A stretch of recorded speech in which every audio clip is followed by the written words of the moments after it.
ఇది red bucket. అంటే కనకదుర్గ గారి ఇంట్లో కెమికల్ లేకుండా, రసాయనాలు లేకుండా ఎరువు తయారు చేయడానికి వాడే బకెట్ అన్నమాట.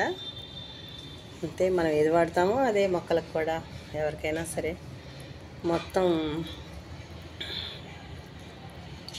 ఏమున్నాయో అన్నీ పిసికేసాను. అన్నం, ఇక ఏముంటాయి వంటగదుల్లో అందరికీ ఉండే కూరగాయ మొక్కలు అన్నీ వేసి తయారు చేశాను. మంచి బలాన్ని ఇస్తాయి మొక్కలకి. మనకు ఫుడ్ ఎంత బలం ఇస్తుందో మొక్కలకు కూడా అంతే బలం ఇస్తుంది, ఇంకా ఎక్కువ ఇస్తుంది. కానీ మట్టి తవ్వి కొంచెం పోసి చుట్టూతా దానిపైన మళ్ళీ మట్టి వేయాలి. లేకపోతే మీరు ఏదో వేసామంటే అది బతకదు. దీని మీద క్యారీ బ్యాగ్ లాంటిది వేసి మళ్ళీ పైన కాటన్ క్లాత్ వేసుకుంటే మనకు నొసలు రాకుండా ఉంటాయి. అంతే. పావురాలు అరుస్తున్నాయి కదా.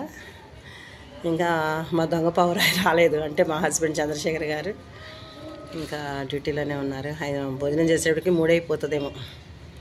ఆయన వెనక నేను ఈ ఎరువు పట్టుకెళ్ళి మొత్తం మొక్కలకి వేయాలి. 3 రోజుల నుంచి నానబెట్టాను.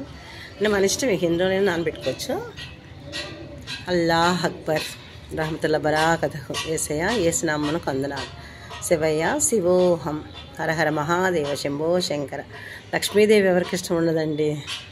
అన్ని కులాలకి, మతాలకి, అన్నిటికీ లక్ష్మీదేవి అవసరమే. పూజ చేయాల్సిందే, మొక్కాల్సిందే.